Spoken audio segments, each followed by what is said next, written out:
Hello student, तो हम इस एक्सरसाइज का कुछ क्वेश्चन बाकी रह गया था, उसको देख लेते हैं। एक्सरसाइज 6.3 का 12 number question. Exercise 6.3 12 number question क्या कह रहा है कि एक त्रिभुज ABC है।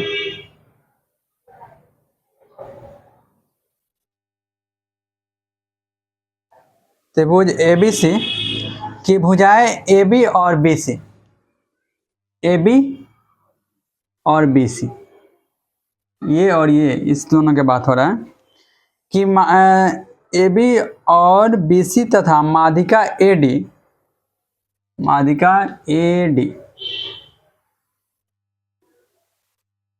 है, मतलब ये मध्य बिंदु पर कट किया होगा, ये और ये बराबर है, ये माध्यिका AD। तो भुजा AB BC तथा माध्यिका AD एक अन्य त्रिभुज PQR की क्रमशः भुजा एक दूसरा त्रिभुज है। ये है PQR की क्रमशः भुजाओं PQ और QR, ठीक है, PQ और QR, और इसका माध्यिका PM, ये माध्यिका है तो ये और ये बराबर हो, PM माध्यिका है, उसके समानुपाती है। तो दर्शाना है त्रिभुज ABC समरूप है त्रिभुज PQR के। दिया है, क्या दिया है कि AB और BC तथा AD, AB BC और ये AD, और इसके संगत इस त्रिभुज में कौन सा PQ QR PM, PQ QR और PM, इसके ये क्या है, अनुपात जो है समानुपाती है। ठीक, तो इसके समानुपाती है तो हमें वो प्रूफ करना है, यानी कि ये AB इसके समानुपाती है। ठीक, इसके ये समानुपाती है। समझो क्वेश्चन क्या बोला है कि AB जो है वह समानुपाती है। समानुपाती का चिन्ह ऐसे देते हैं, PQ के समानुपाती चिन्ह हटाएंगे तो एक कांस्टेंट आएगा, तो AB बराबर एक कांस्टेंट K मान लिए और PQ कह दिए, तो ये AB बटा ये PQ इधर आ गया तो बचा क्या, K। ठीक, वैसे ही BC समानुपाती है QR के, BC समानुपाती QR लिखेंगे तो वैसे ही BC के बटा में QR आ जाएगा और इधर K आएगा, तो BC बटा QR और इधर K आएगा, यानी सब में K आएगा, तो वो K सब में बराबर है, इसलिए हम यहाँ पे बराबर दे सकते हैं, है ना। तो ये दिया हुआ है और ये हमें लाना है। ठीक, तो ABC ये और PQR इसको क्या करना है, हमें समरूप सिद्ध करना है। तो ये और ये इसका हो गया और ये इसका हो गया। ठीक, अब यहाँ पे करना क्या होगा कि इसको हम लिख सकते हैं, BC जो है इसमें ये माध्यिका है, तो ये और ये तो बराबर होगा, क्योंकि AB बटा PQ बराबर BC को हम लिख सकते हैं, BC है, इसको 2 टाइम्स BD लिख सकते हैं, BC को हम लिख सकते हैं BD plus B D plus D C. अब बटा में क्यू आर को लिख सकते हैं Q M plus M R, Q M plus M R बराबर ए डी बटा पी एम। ठीक, अब ए बी बटा पी क्यू बराबर, ये दोनों बी डी और डी सी बराबर है तो 2 टाइम्स बी डी लिख देते हैं और यहाँ पे 2 टाइम्स क्यू एम लिख देते हैं बराबर ए डी बटा पी एम। अब ये 2 से 2 कट गया तो ये ए बी बटा पी क्यू बराबर, इधर लिखते हैं या इसी को लिख सकते हैं ए बी बटा पी क्यू, ए बी बटा पी क्यू बराबर बी डी बटा क्यू एम, बी डी बटा क्यू एम बराबर ए डी बटा पी एम, ए डी बटा पी एम। अब देख रहे हैं कि इतना बटा इतना, इतना बटा इतना और इतना बटा इतना आ गया, अर्थात इस त्रिभुज में साइड साइड साइड से ये त्रिभुज और ये त्रिभुज क्या हुआ, समरूप हुआ। इस प्रकार त्रिभुज ए बी डी समरूप त्रिभुज पी क्यू एम हुआ। ठीक, लेकिन ये दोनों अब समरूप हो गया, समरूप हो गया तो हम जानते हैं कि जब 2 त्रिभुज समरूप हो जाए तो उसके संगत कोण क्या हो जाता है, बराबर होता है। इसलिए एवं या अतः कोण ये वाला B और Q, कोण B बराबर कोण Q C P C T से, कोण B बराबर Q हो गया। अब ये कोण और ये कोण बराबर हो गया तो पे ये कोण और ये कोण बराबर हो गया, हमको यही ना सिद्ध करना है, ए बी सी समरूप है पी क्यू आर के, ये सिद्ध करना है।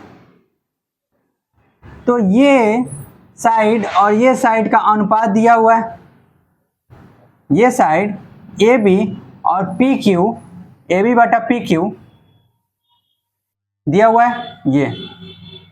उसके बाद ये दिया हुआ है बी सी बटा क्यू आर दिया हुआ है, बी सी बटा क्यू आर दिया हुआ है, ये दोनों तो दिया हुआ है, साइड साइड हो गया।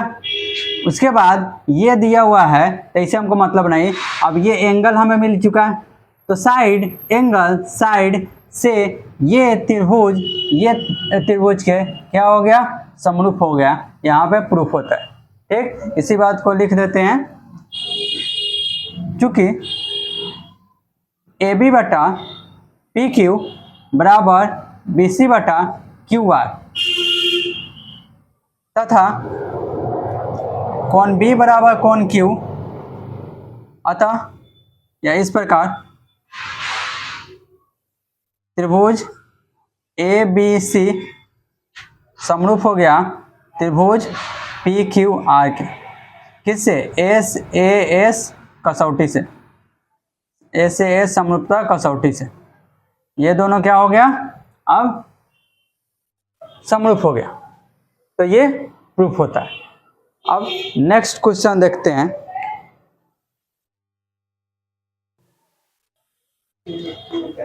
अब 13 नंबर क्वेश्चन देख लेते हैं। 13 नंबर क्वेश्चन, एक त्रिभुज एबीसी है,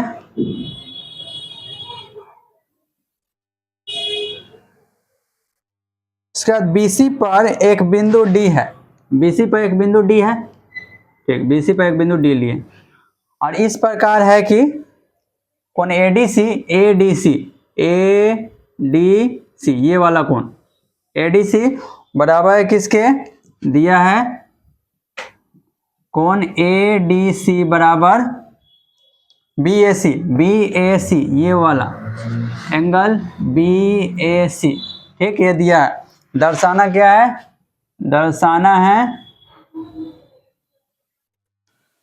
सी ए स्क्वायर बराबर C B into C D. ठीक, ये दर्शाना है। तो ये देख रहे हैं यहाँ पे 2 ठो सी ए है और इसके बाई में 1 ठो भेज दे, इसको सी ए को इसका इधर भेज दे तो अनुपात में आ जाएगा। यानी कि वैसे 2 त्रिभुज में चलेंगे जिसमें सी ए दोनों में मौजूद हो और दोनों को क्या करने वाले हैं, समरूप करने वाले हैं। ठीक, तो किस किस त्रिभुज में चले, सी ए एक ये है जो कि इस त्रिभुज में मिल जाएगा और एक सी ए कौन से त्रिभुज में चलेंगे, बड़े वाले त्रिभुज में चलेंगे तो सी ए मिल जाएगा, है ना। तो यहाँ पे प्रमाण में क्या करने वाले हैं, त्रिभुज ए बी सी तथा त्रिभुज ए डी सी में क्यों चले, यह भी कारण बताया, क्योंकि सी ए 2 बार है। अब यहाँ पे दिया हुआ है, ये दिया हुआ है चूंकि कोण ए डी सी बराबर कोण बी ए सी दिया है, ये कोण सी जो है दोनों में मौजूद है, इस वाले त्रिभुज में भी और बड़े वाले त्रिभुज में भी, सी दोनों में उभयनिष्ठ है। तो कोण सी बराबर कोण सी क्या हो जाएगा, उभयनिष्ठ। और ये तो दिया ही हुआ है, ये वाला कोण और ये वाला कोण, ये बड़े वाला में और ये इसमें क्या है, बराबर है ना। तो 2 ठो एंगल बराबर हो गया। तो ए से हम जानते हैं कि दोनों त्रिभुज क्या हो जाएगा, समरूप। इस प्रकार त्रिभुज ए बी सी समरूप हो जाएगा किसके, तो ए लिए हैं तो ये ए किसके बराबर है, इसके बराबर है ना, तो डी जाएगा पहले। और बी किसके बराबर है, बी जो है वह सी तो दोनों में कॉमन है तो सी तो लास्ट में ही जाएगा, तो बच गया ए, तो यहाँ पे आएगा ए, है ना। तो ध्यान से लिखते हैं कौन किसके समरूप होगा। अब चूंकि समरूप हो गया किससे, ए समरूपता कसौटी से, समरूपता कसौटी से दोनों क्या हो गया, समरूप। अब चूंकि समरूप हो गया तो इसके भुजा का अनुपात क्या होगा, बराबर। इस प्रकार अब देखो हमें क्या क्या चाहिए, सी ए चाहिए, सी बी चाहिए और सी डी चाहिए। सी बी ले लेते हैं, सी ए भी ले लेते हैं, सी ए ले लेंगे, सी ए या ए सी, तो सी ए फर्स्ट लास्ट लिए तो इसमें फर्स्ट लास्ट डी सी। अब उसके बाद क्या चाहिए, सी बी भी चाहिए, लास्ट का 2 गो सी बी, बी सी का या सी बी, तो इसमें भी लास्ट का 2 गो क्या हो जाएगा, सी ए, है ना। सी ए या सी इधर उधर लिख सकते। अब इसको क्रॉस मल्टीप्लाई कर देंगे तो क्या आ जाएगा, इतना लिख सकते हैं। अब सी ए स्क्वायर बराबर C B into D C, यहाँ पे हो गया प्रूफ। तीनों लिखने की जरूरत नहीं क्योंकि हम इसी के अनुसार चल रहे, यही ना लाना है, तो इसलिए 2 ठो लिखे, क्रॉस मल्टीप्लाई के, ये आ गया, प्रूफ हो गया। ठीक, अब next question 14 number question.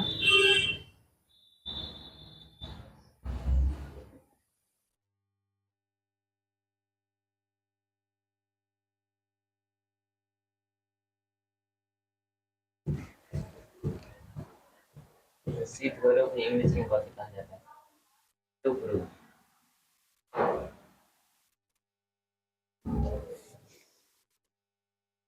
14 number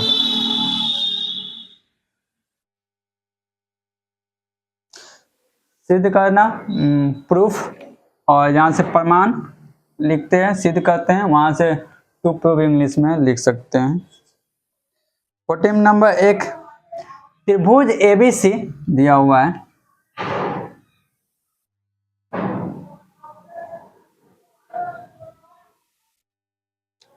A B C, ठीक। और एक दूसरा त्रिभुज भी की बात कर रहा है। इस त्रिभुज में ए बी और ए सी तथा माध्यिका ए डी है। माध्यिका जो है वो ए डी।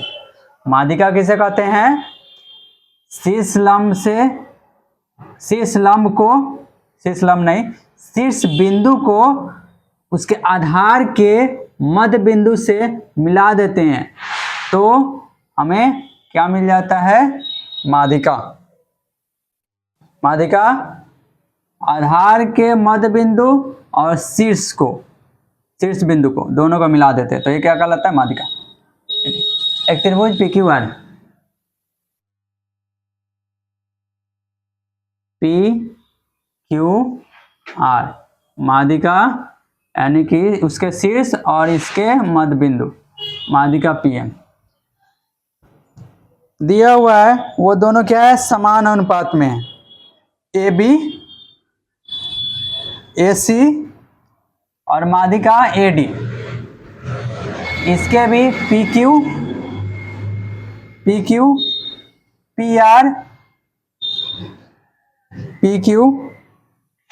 PR और माध्यिका PM, ये दोनों के समान अनुपात में, समान अनुपात में यानी कि बराबर लिखेंगे।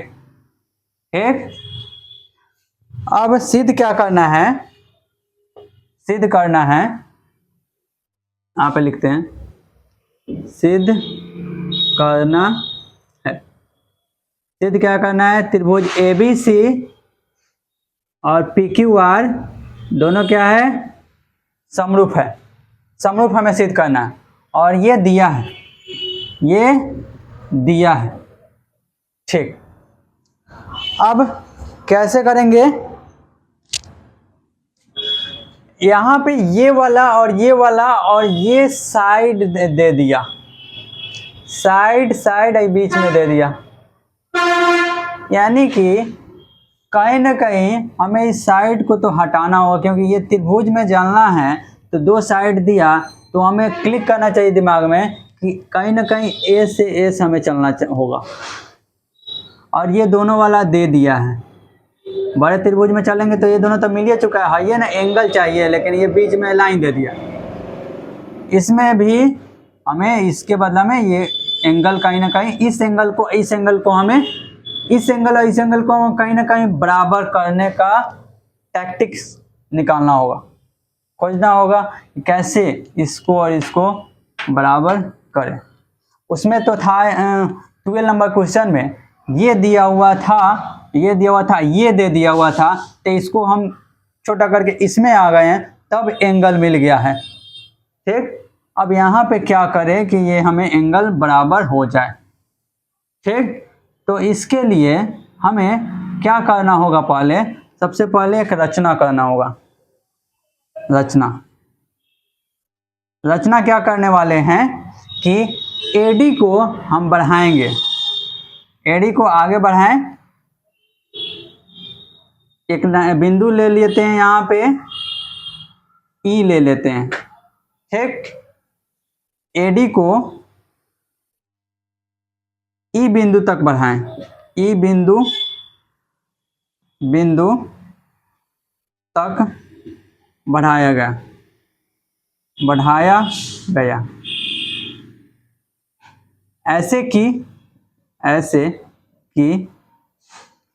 ऐसे बढ़ाया गया कि ये वाला और ये वाला क्या होगा, बराबर होगा। ये जितना है उतना ही हम नीचे बढ़ाएंगे। ठीक, ऐसे कि AD बराबर DE तथा B को E से मिला दिए तथा B को E से मिलाया। ठीक, उसी प्रकार ये यहाँ एक बढ़ाएं, PM को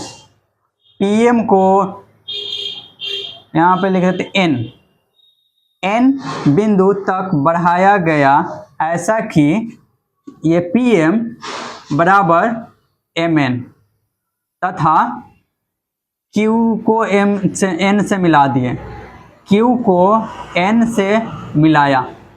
हो गया यहाँ तक। अब करना ये है कि ये वाला त्रिभुज और इस वाले त्रिभुज में चलेंगे। त्रिभुज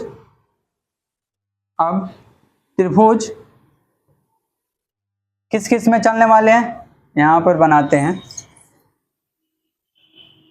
त्रिभुज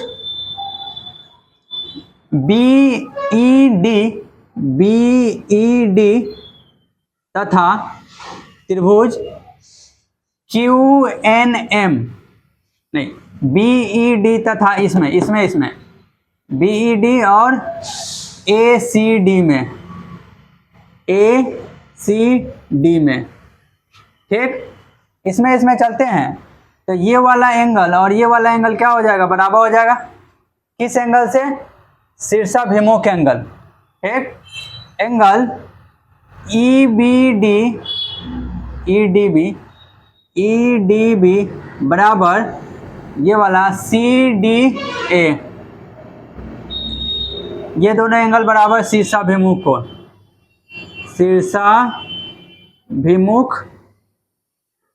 कोण, ठीक। शीर्षाभिमुख कोण से दोनों ये बराबर हो गया।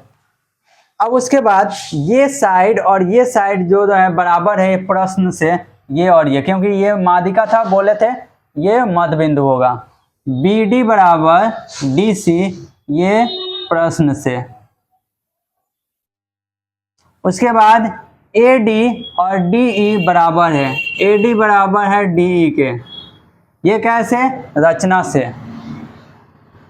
से।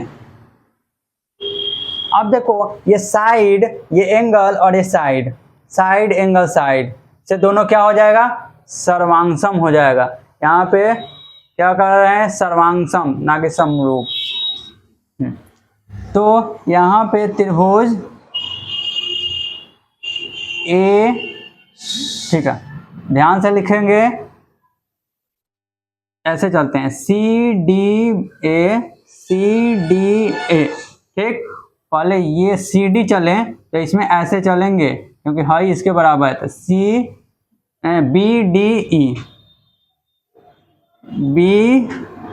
त्रिभुज BDE हो गया। ये और ये दोनों क्या हो गया, ये दोनों सर्वांगसम हो गया।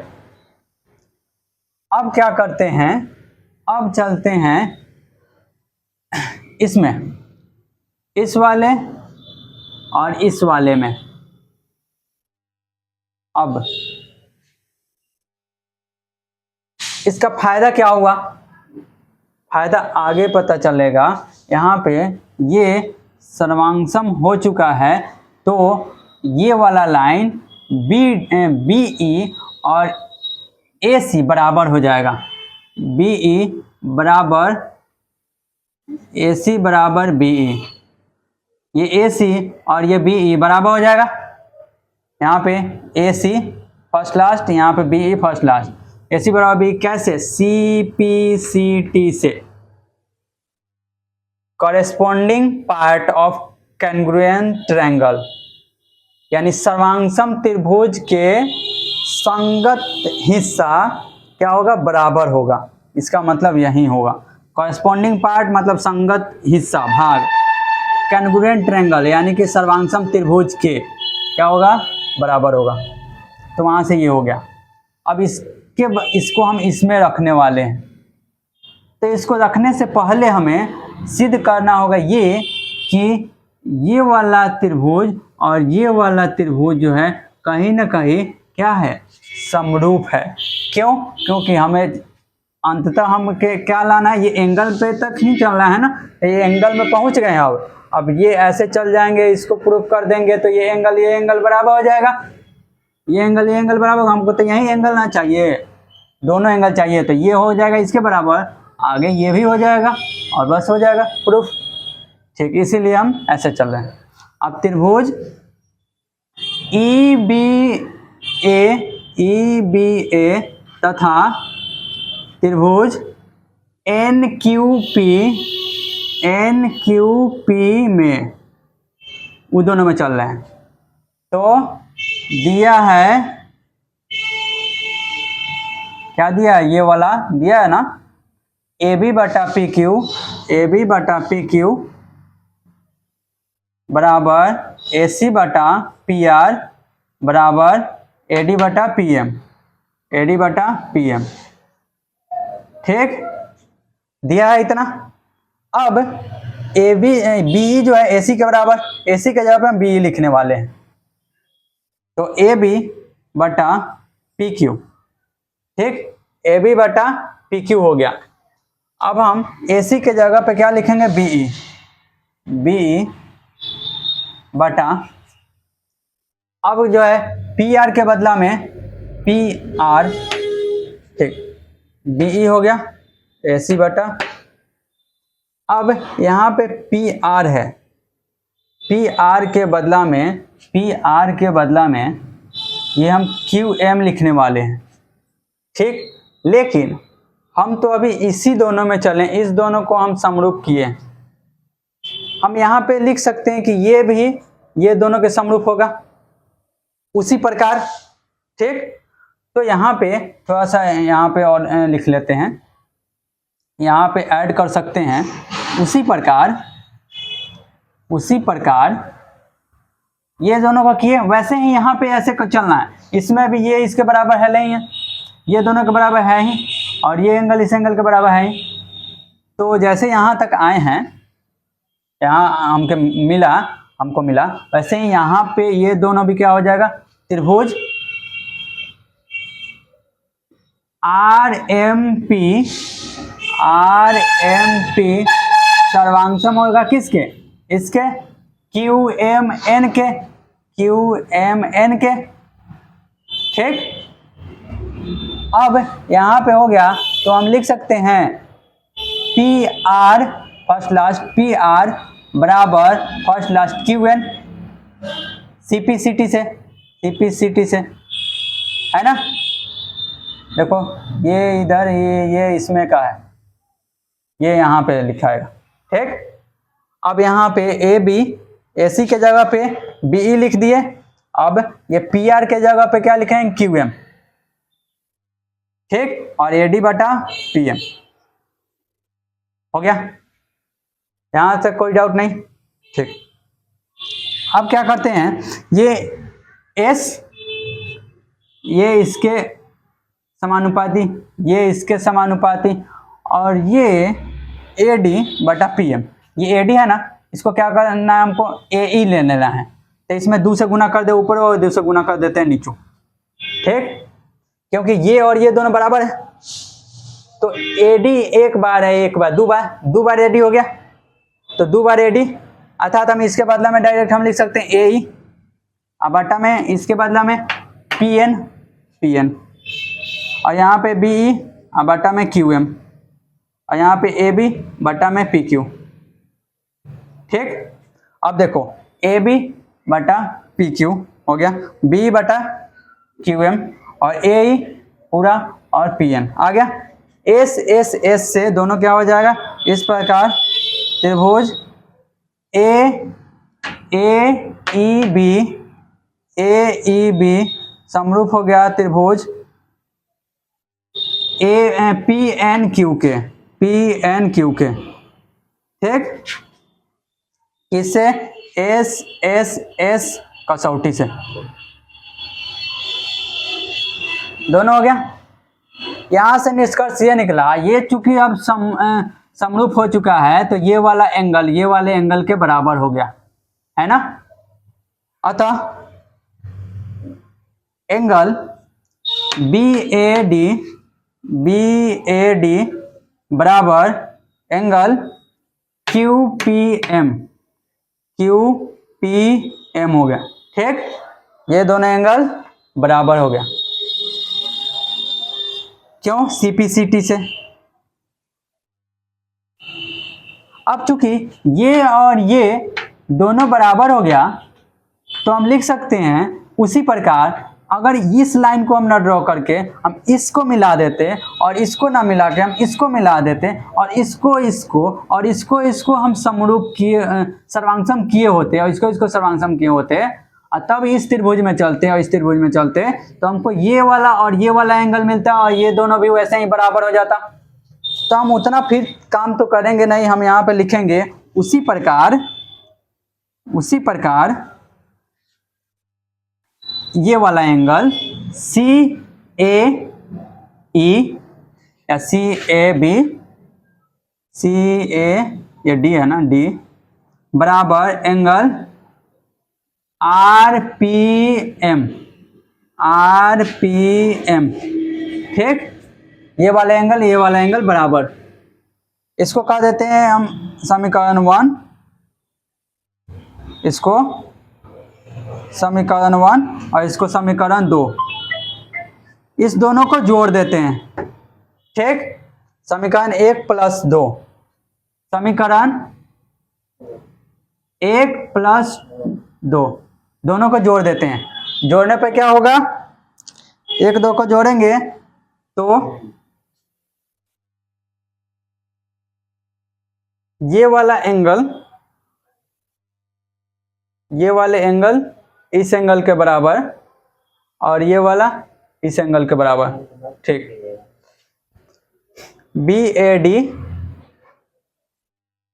ये इस एंगल के बराबर और ये इस एंगल के बराबर। जोड़ देते हैं BAD, एंगल BAD जोड़ते हैं तो BAD और इधर CAD प्लस एंगल CAD बराबर इधर QPM प्लस इधर RPM, एंगल RPM। ठीक, दोनों को जोड़ दिए। अब देखो यहाँ पर BAD या BAD और CAD ये दोनों को जोड़ देंगे तो हमें टोटल एंगल मिल जाएगा, यानी कि BAC मिल जाएगा। एंगल BAC बराबर एंगल, इसको जोड़ देंगे QPM और RPM, ये दोनों जोड़ देंगे तो QPR मिल जाएगा, एंगल QPR। ये वाला एंगल क्या हो गया, बराबर हो गया। वही तो हमें चाहिए था, इतना हो गया तथा ये, अब ये और ये दिया ही हुआ है यहाँ पे, AB बटा PQ बराबर AC बटा PR, ये दिया हुआ है। ये साइड दिया है, साइड का अनुपात बराबर, ये एंगल बराबर। इतना तथा इतना ये दिया है, अतः त्रिभुज ABC समरूप हुआ त्रिभुज PQR के किस कसौटी से, SAS कसौटी से। ठीक, यहाँ पे प्रूफ हुआ। तो ये थोड़ा लॉन्ग है, बट अगर ध्यान से बनाए तो कोई दिक्कत नहीं। क्या किए, एक बार ओवरव्यू दे तो सबसे पहले हम इसको यहाँ से आगे बढ़ाएं, इसके बराबर ही इसको मिलाए, इस दोनों को सर्वांगसम किए। ठीक, इस दोनों को सर्वांगसम, उसी प्रकार लेकर के इस दोनों भी सर्वांगसम हो गया, तो ये जो है इसके बराबर हो गया और ये इसके बराबर हो गया। अब इसको क्या किए, समरूप सिद्ध किए तो ये वाला एंगल इस एंगल के बराबर हो गया। फिर लिखते हैं उसी प्रकार ये वाला एंगल इस एंगल के बराबर हो गया, और तब जोड़ दिए तो ये वाला एंगल इस एंगल के बराबर हो गया। तो अब ये वाला त्रिभुज SAS से दोनों क्या हो जाएगा, समरूप हो गया। अब 15 नंबर क्वेश्चन देखते हैं। 15 नंबर क्वेश्चन देखते हैं। लंबाई 6 मीटर वाले एक ऊर्ध्वाधर स्तंभ, एक स्तंभ है सीधा, ऊर्ध्वाधर मतलब सीधा स्तंभ है, जो कितने का है, 6 मीटर है। भूमि है, ये भूमि से 6 मीटर पे, 6 मीटर ऊंचा जो है ये स्तंभ है। भूमि पर छाया की लंबाई 4 मीटर। सपोज इधर सूर्य है, इधर सन है, तो इधर छाया बनेगा। छाया जो है इसका इधर बना, और छाया जो है यहाँ से इधर बना, कितना बना, 4 मीटर बना, 4 मीटर। उसी समय एक मीनार की छाया की लंबाई 28 मीटर है। एक मीनार है, ये भी भूमि पर होगा। ये छाया इसका इधर पड़ा, उसी समय ठीक, यानी सन इसी यहीं पे है अभी। तब इसका जो मीनार है, ये मीनार, इसका छाया जो है वह 28 मीटर यहाँ पे पड़ा। ये ठीक, ये स्तंभ था, स्तंभ।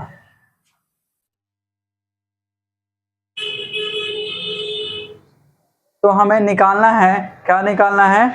मीनार की ऊंचाई ज्ञात करें। मीनार की ऊंचाई ज्ञात करना है। तो मीनार की ऊंचाई ज्ञात करना है, कैसे ज्ञात करेंगे? एक क्लू यहाँ पे दिया है, उसको पकड़ना है।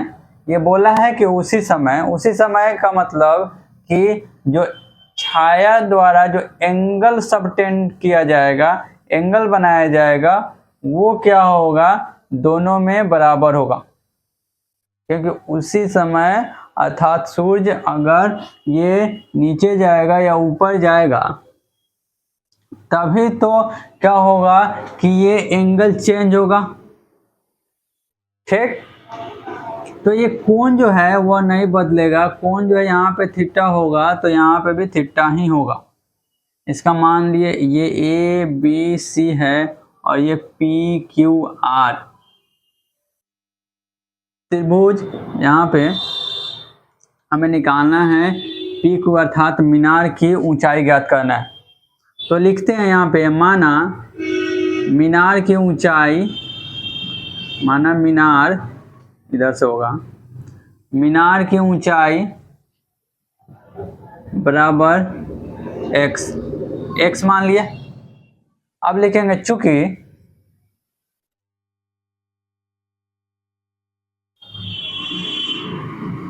स्तंभ तथा मीनार, स्तंभ तथा मीनार द्वारा छाया एक ही समय पर बनाया जा रहा है, एक ही समय बनाया जा रहा है, इसलिए ये वाला कोण सी बराबर कोण आर होगा। ठीक, और ये हम थीटा कह सकते हैं। तो दोनों क्या होगा? कोण बराबर होगा। अब ये कोण बराबर हो गया और यहाँ पे 90 डिग्री बनेगा ही, तथा कोण बी बराबर कोण क्यू बराबर 90 डिग्री। ठीक, दो ठो एंगल बराबर हो गया। इस प्रकार त्रिभुज ए बी सी समरूप हो गया त्रिभुज किसके? पी क्यू आर के। ए समरूपता कसौटी से, समरूपता कसौटी से दोनों क्या हो गया? समरूप हो गए। तो जब समरूप हो गया तो हम जानते हैं कि जब दो त्रिभुज समरूप हो जाए तो उसका एंगल तो बराबर होता ही है, साथ ही उसका भुजा का अनुपात बराबर होता है। तो यहाँ पे ए बी, अतः ए बी बटा पहले का 2 लिए तो बाद का पी क्यू बराबर ए बी बटा पी क्यू ले लिए, ये और ये। अब ये ले लेते हैं बी सी बटा Q R, B C last का 2 ठो, बी सी बटा क्यू आर।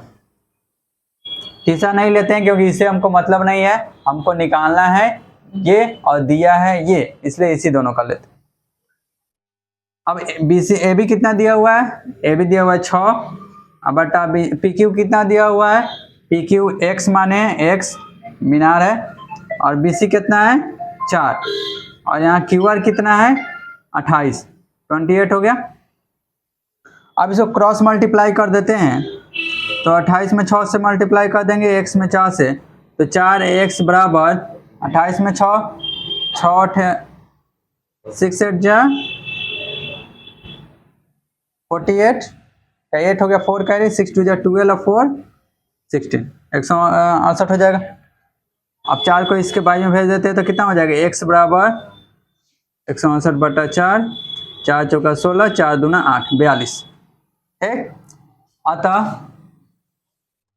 अतः जो मीनार है, मीनार की ऊंचाई कितना हो जाएगा?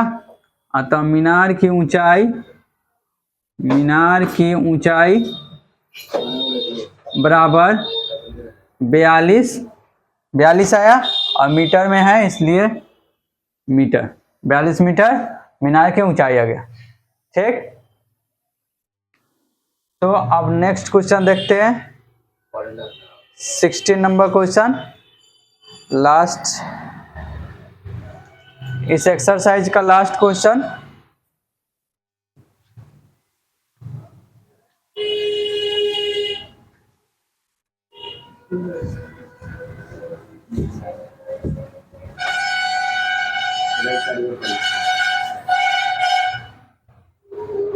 क्या बोल रहा है 16 नंबर क्वेश्चन? 16 में एडी और पीएम त्रिभुज एबीसी और पीक्यूआर की माध्यिका है। त्रिभुज एबीसी है, ए बी सी, और ये त्रिभुज पीक्यूआर है, पी क्यू आर। अब ए से एक ठो माध्यिका ड्रॉ किया गया ए डी, और यहां से पी से पीएम। माध्यिका क्या होता है बता चुके हैं, ये आधार का मध्य बिंदु और शीर्षलंब को मिलाने से मिलता है। आधार के मध्य बिंदु यानी ये बराबर और ये बराबर होगा। ठीक, अब माध्यिका ये जान गए, ये बोला गया कि ए बी सी और पी क्यू आर दोनों क्या है? समरूप है। तो सिद्ध करना है, सिद्ध क्या करना है? ए बी बटा पी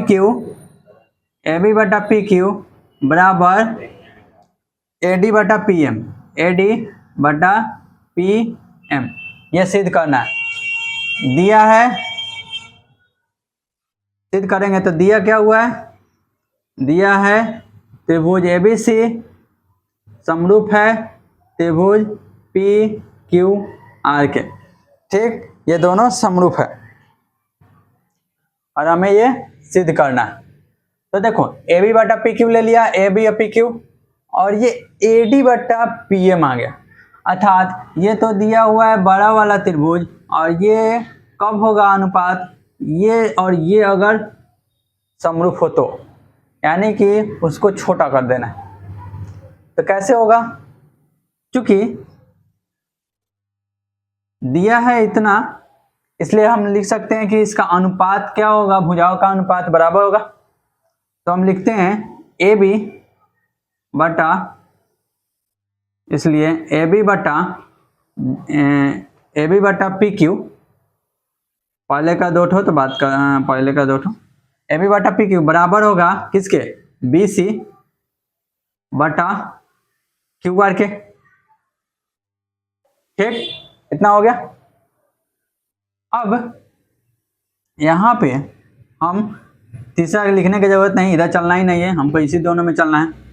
अब लिख सकते हैं ए बी बटा पी क्यू बराबर बी सी को क्या लिख सकते हैं? बी सी को, ये बी डी और डी सी दोनों बराबर है, तो 2 टाइम्स बी डी लिख सकते हैं, 2 टाइम्स बी डी, क्योंकि ये भी बी डी ही है, दोनों बराबर है। तो बी डी 2 बी डी, यानी बी सी बराबर 2 बी डी लिख सकते हैं। यहाँ पे क्यू एम, ये भी क्यू एम के बराबर,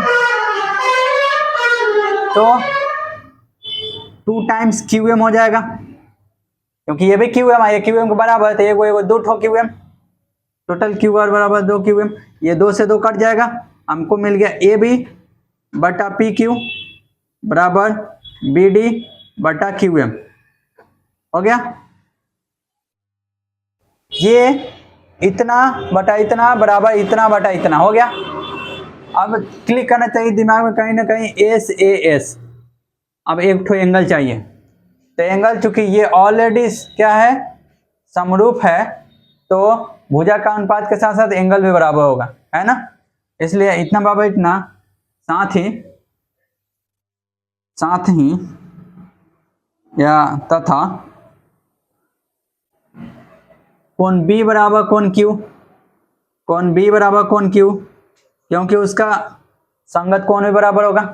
अब देखो ये साइड एंगल साइड से दोनों त्रिभुज क्या हो गया, समरूप हो गया। ठीक, तो इतना। इस प्रकार त्रिभुज ए बी डी ये समरूप है किसके, पी क्यू एम के, त्रिभुज पी क्यू एम के समरूप हो गया। जब समरूप हो गया तब भुजा का अनुपात बराबर होगा। अतः यहां से ए बी बटा पी क्यू, ए बी बटा पी क्यू बराबर A D first last A D बटा पी एम, ये हो गया प्रूफ। तो यहाँ पे प्रूफ होता है और इसके साथ ही ये एक्सरसाइज भी समाप्त होता है। इसके बाद हम 6.4 एक्सरसाइज लेकर आएंगे। ठीक।